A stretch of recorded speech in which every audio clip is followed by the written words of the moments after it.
All right, we're going to come get back to this press conference in Pasadena as it warrants. But no one has been spared from this inferno, including celebrities like James Woods. Standing in my driveway getting ready to evacuate. We've got a lot of planes going over, dropping water, but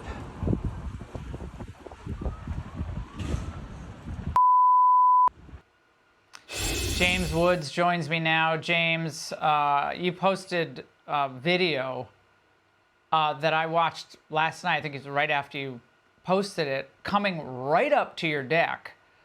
We're watching it now. I'm so sorry for everything you and all of your friends and all the residents of California are going through tonight. Do you know what's happened to your home since?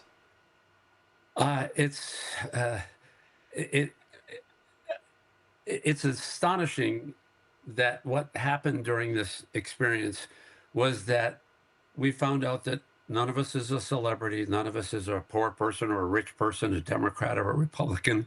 We were just neighbors, just really helping each other. That one video was my neighbor who, after we had evacuated, before he evacuated, ran down to my house to try to stop that fire coming over my deck because he saw it from his deck. I mean, amazing. A fellow named Robert Trinkteller. It was as devastating as it was an extraordinary experience of realizing how essential good neighbors, good friends, good relatives.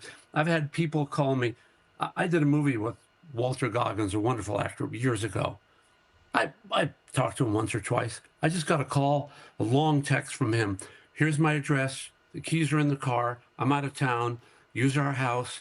Here's all the codes. I mean, people offering us their homes and so on. And that's my beautiful home there. Was my beautiful home.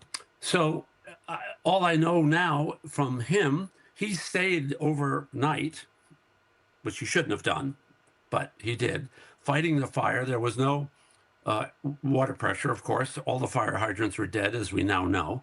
The fire trucks are there, but they couldn't pump water, as it turned out. He fought the fire himself of his house with a bucket in the pool. And this morning texted me and said, look, I had 3 hours sleep. I just got up. The houses on either side of you have burned down. Every house across the street from you is burned down, but I can see your roof. Now, I have a wooden house with wooden beams. If you can see my roof, it may be gutted. It may be, we don't know. And all we know is that at midnight, when the trucks were there, all the fire alarms are going off in our house remotely to our phones. Sarah and I were both getting, hallway monitor is on, bedroom monitor is on. It was as if you could, track the fire as it was going through your house, but it could have been the smoke from the houses next door. I don't know. So it's possible. I don't think it's very likely, but it's possible our one house is standing, even though all our wonderful neighbors and every one of them is a friend and been wonderful to us and us, I hope, to them. James, it's a little paradise in the hills. Your comments about neighbors being critically important, and so oftentimes now in our busy lives, we don't even know our neighbors, or people cocoon themselves and don't. But I think your point at such a time of great tragedy is one that we should all take in tonight. Get to know the people around you.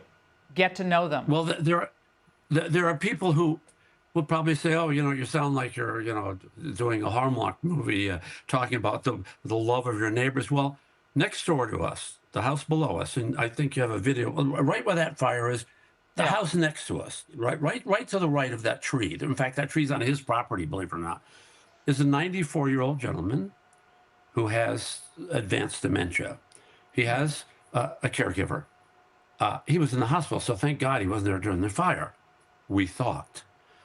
We get down the hill after we evacuate. Robert was still up the hill. We get down the hill, and I said to Sarah, we've got to call Francis, his son, who lives in, I think he's a professor at Harvard or something, and just make sure his dad isn't in the house. I think he's in the hospital, I'm pretty sure. We called, and he said, what's going on? I said, well, there's a fire in the Palisades. He said, oh, no, I've been in a meeting. This is right at the beginning. because we were at the epicenter of the beginning of the fire. And I said, you know, your dad's in the hospital, right? He goes, no, he's in the house with a new caregiver. I don't know who they are. Well, it turns out what happened was I called 911. I finally got through to somebody, the fire department. That's the house right there. That's his house. And we could look down into his window. And I got someone in the fire department. I said, look, this 94-year-old guy with dementia, he doesn't even know that you've got to get to that house. We'll get there. We'll get there. So Robert went down. It turned out, he said, no, there's nobody there. And he said, the front door's open. It turned out later that the fire department had said to the caregiver, who was new and not from this country and probably a little afraid of authority, and I say that kindly, you know, they said, you must evacuate. We will come back for him. Don't worry. And they either forgot or they hadn't gotten there yet. Oh my goodness. So Robert went in the house. He said, there's nobody here. I said, you know, they keep him in a little room that used to be the so-called maid's room. It's around the kitchen. I've been in the house because he used to fall out of his chair and we'd go over. So did they get him out, James? They got him out and the house burned down an hour later. Oh my. I mean, so I mean, there are probably so many stories like that. I mean, that we're going to hear thousands of stories of people who are elderly, alone, might live alone, trying to save their pets, go back in. Oh yeah, his son was he was out of his mind. Got here. He said, we don't even know how to find him because he's at the hospital. He doesn't know his name. He just found him. We found him about an hour ago. James, I want to ask you about something that when you said last night, we couldn't get any water. There was no water at the hydrants. Yeah. A lot has been discussed today about why that is. We're going to get into a little bit more of that in the next segment. But you guys pay, I think, the highest taxes in the United States. If not, you and New York are kind of tied, or Illinois, but among the highest. No water in the hydrants. 17.6 million cut from the fire department. Karen Bass, a recent headline, I think you might have tweeted that out from the New York Post. Yeah. And our new fire chief, you know, has, and by the way, LA Fire Department is fantastic. The people, it's like the people who work for the federal government, so many of us are good people, you know, but the people in charge, she took over and she put on her bio that her priority, my highest priority, is inclusion, diversity, and equity. That is my priority. And somebody forgot to fill all the reservoirs, I guess, with water, because when I was getting smoke alarms, there was a fire truck parked in front of my house, but they couldn't pump any water because there was none, because they didn't put them in the reservoirs. Okay. And they were busy cutting, you know, look, it's the same we had with all the crime we have in our neighborhood, in Los Angeles, when we had that idiot Gascon. You know, they just didn't care. Everybody was running loose. They were smashing places. You couldn't walk down the street. A return to competent leadership. This may be a wake-up call. We're not trying to make this political, but when you can't get water and your homes are burning and you have people trapped in their homes who don't have the ability to walk out, that's a problem. That's a real problem that has to be solved. So, James, I'm glad you were, I think you were the first one to actually put that out there last night. Laura, with all due respect, if it is true that things were handled this way, if it is true that Gavin Newsom is the absolute blithering idiot that I believe he is in the way he has handled fire management in this state again and again and again and again, this isn't a wake-up call. This is the kind of thing they have tribunals for, where they try people and say, you had an oath of office to perform certain duties. When you're the fire chief, this isn't a social justice exercise that you're in charge of. This is you getting water to areas that need water because there are fires in 100-mile-an-hour winds burning houses to the ground. I watched on a Ring camera a guy have to sit and watch his pet burn to death. You know, those things are issues of the heart when you watch a cherished little pet. Or, you know, look, my home is a building. It was we worked 3 years putting the homes together. We loved our little house, but it means nothing compared to the 5 people who lost their lives. James, so the wake-up call. Yeah, I hear you. And again, we're going to learn a lot more about this, but we know a lot already. And we're going to get into some of this next segment. Not all was kumbaya out there today.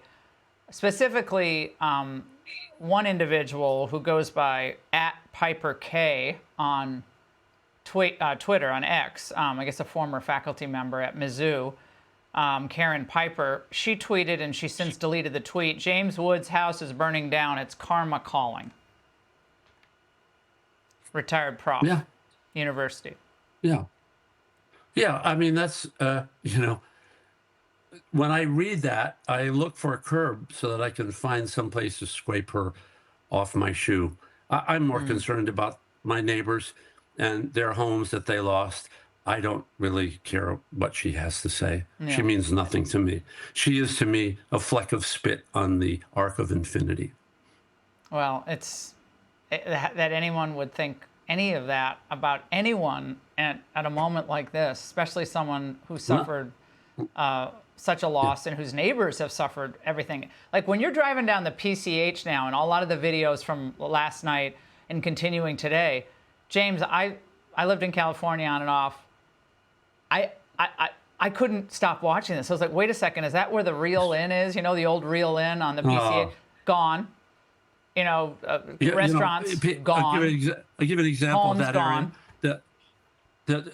There's a little restaurant there, and they have a billboard, and in chalk every day, as you go by, they'll have some joke about fish with a saying. It's very funny. Sarah takes pictures of them every day for her Instagram and so on. It's just a charming little kind of surfer shack, from another time. You were showing a little area in the Palisades by the village there, and it was a little square. I don't know if you recall it just a few moments ago. On the 4th of July in the Palisades, everybody would have folding chairs that would be set out with their names on them, and would have a little 4th of July parade. Everybody had flags. It was like America at its best. Nobody cared whether you were a Democrat or a Republican or black or white or green or yellow or gay or straight. It was people celebrating the 4th of July in a beautiful little neighborhood with sidewalks, and you feel safe, and there's no tents and needles and crap. And, it